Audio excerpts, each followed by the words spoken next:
Let's go, brother. Honestly. Let's go. Clutch king right here. Thank you, sir. Thank you, sir. Clutch king.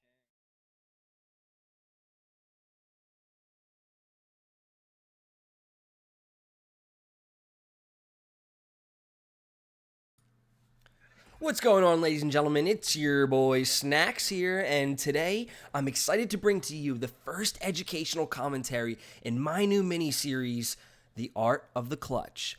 This particular episode, we're going to be focusing on the 1v3 and my 3-step formula on how to clutch in any of those 1v3 situations. So stay tuned as we break down a few clips on how to clutch up in those big moments for your team so you can stay on top of your game. Let's go, brother. The formula might seem obvious. All 3 steps are simple steps, but the challenge comes when trying to do this in the heat of the moment. So first is to analyze the situation, 2 is to develop a plan of action, and 3 is to attack that plan of action ferociously. Before we break the clips down and apply my formula, I want you to see my decision-making process in real time and how split-second decisions can change the result of any round as long as you can keep your nerves under control and stop yourself from panicking.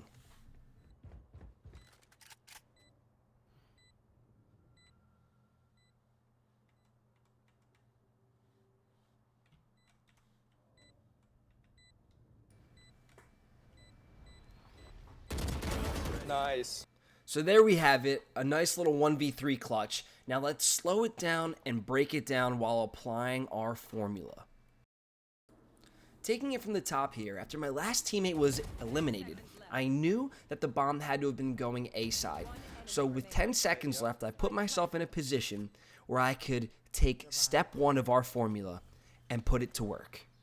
So let's analyze. 3 players, 10 seconds left. I heard the bomb going down. I eliminated the player in heaven looking for the easy rotational kill on me. And then I quickly popped out because I knew that the other opponent would be on the bomb site with the planter defending him. So I got another easy kill there. And then I did a high IQ play by pulling out my smokes and using them as distractions and putting them on the opposite side of the route that I was going to take to go and attack the last player.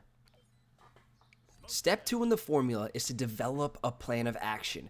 What I did was use my smokes as a decoy instead of cover.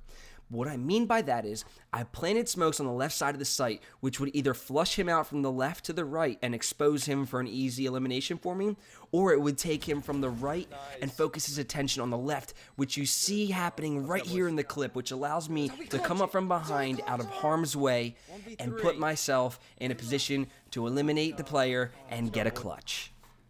Moving on to our second clip here, it was time to analyze yet again another 1v3 situation. I had one opponent eliminated in A lobby, another at the bottom of A ramps, and I saw Bomb go down with him. Now there's less than 30 seconds left in the round and Phoenix uses his ult. I know that it takes around 10 seconds for him to run it back, so he wouldn't have enough time to pick up the bomb and get it planted and put pressure on me. So what I did was I developed a plan in a split second, and I flanked all the way around, giving him a false sense of security to plant the bomb. Now what I did was I took a cheeky peek. I don't normally recommend this. I should have used some smokes and put some distractions down, but I had high ground and I had the advantage. I knew where he was, and I knew LED was a wall bangable object, so I threw a couple bursts down, and it worked out in my favor. Thank you, sir. Moving on to our third and final clip, this might be my favorite clutch moment in my 10 years of playing competitive games. Right, it's 1v3, and I planted the bomb in a very tactical location. So what I did was I moved up into heaven, and I did what a lot of people need to learn to do that want to compete at the next level. I used my audio cues.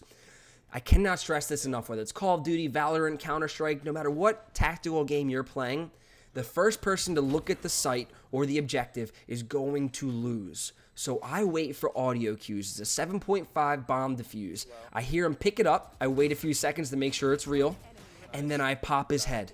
I peek back around the corner. I wait for the next audio cue. I hear him picking it up. I have to do it within 3 seconds because it's a 7.5 timer with a halfway mark, and it ended up working again in my favor.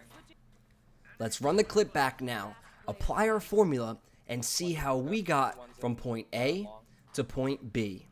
Moving up into heaven here, after I got the bomb planted in a tactical location, I knew that I only had 45 seconds to analyze this 1v3 situation, develop a plan of action, and then attack that plan. And this was it. With right around 100 health, little to no abilities left except for my stem beacons, I knew that someone was going to be rotating, looking for a pick, and then I knew the other two opponents would be on site, one defusing and one defending. So my plan was to get the pick and then use my audio cues to eliminate the last two opponents.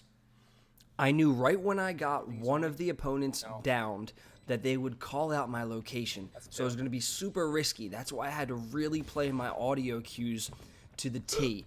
If I messed up even by a fraction of a second, it would result in a bomb defusal. So let's watch. It's low. One enemy remaining. Nice. Got it. 2 HP.